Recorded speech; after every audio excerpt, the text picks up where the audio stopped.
আসসালামু আলাইকুম। আজকে আমি আপনাদেরকে বন্ধা লোকের বা বন্ধা মেয়ে, কোনো মেয়ে যদি বন্ধা হয়, পুরুষ বন্ধার জন্য এই কাজ না।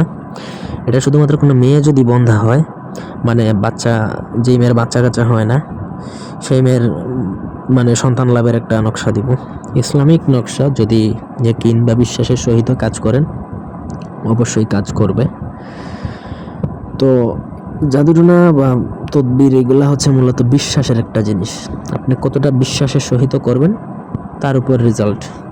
আর আপনার তকদিরেও থাকতে হবে, আল্লাহর উপর ভরসা করে কাজ করবেন, ইনশাল্লাহ কাজ হবে। প্রথম থেকে আপনাকে পুরো ভিডিওটা না টেনে শেষ পর্যন্ত দেখবেন। আমার চ্যানেলটা সাবস্ক্রাইব করবেন, লাইক কমেন্ট শেয়ার করবেন। ব্যক্তিগত যে কোনো প্রয়োজন বা যে কোনো কাজ আমাদেরকে দিয়ে করাতে চাইলে স্ক্রিনে দেওয়া নাম্বারে সরাসরি ফোনে, হোয়াটসঅ্যাপে কিংবা ইমোতে যোগাযোগ করে যে কোনো কাজ করাতে পারেন, দেশে বা দেশের বাইরে থেকে। এখানে বইয়ে যেই নিয়ম দেওয়া আছে সেই নিয়মে তো করবেন, আমি কিছু এক্সট্রা জিনিস বলে দিব যেটা আপনি প্রয়োগ করবেন। নকশাটা লিখবেন পাক পবিত্র অবস্থায়, 2 রাকাত নফল নামাজ পড়ে, তারপর আতশসুগন্ধি মেখে জায়নামাজে বসে আল্লাহর উপর ভরসা করে লিখবেন। নকশাটা ভোজপাতার মধ্যে লিখবেন এবং যেই মাদুলিতে ভরবেন সেই মাদুলিটা যেন হয় অবশ্যই রূপার অথবা অষ্টধাতুর মাদুলি। অন্যান্য মাদুলিগুলোতে দিলে তাবিজ নষ্ট হয়ে যায়, বেশি দিন একটা কার্যকর থাকে না। আর তাবিজটা লিখতে হবে যে অরিজিনাল মেশকো জাফরান কালি দ্বারা লিখে, ওটা উরু বা উরাদ বা রান অনেকে বলে, সেই রানের মধ্যে বেঁধে দিতে হবে।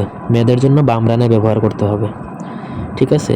ওই বাম রানে ব্যবহার করা অবস্থায় সে যখন শারীরিক সম্পর্ক করবে হাজব্যান্ডের সাথে বা ফিজিক্যাল ইন্টিমেট হবে বা সেক্স করবে, তখন ইনশাল্লাহ যদি আল্লাহ চান, যদি তাহলে আল্লাহর রহমতে সে সন্তান লাভ করবে বা বেবি কনসিভ করবে।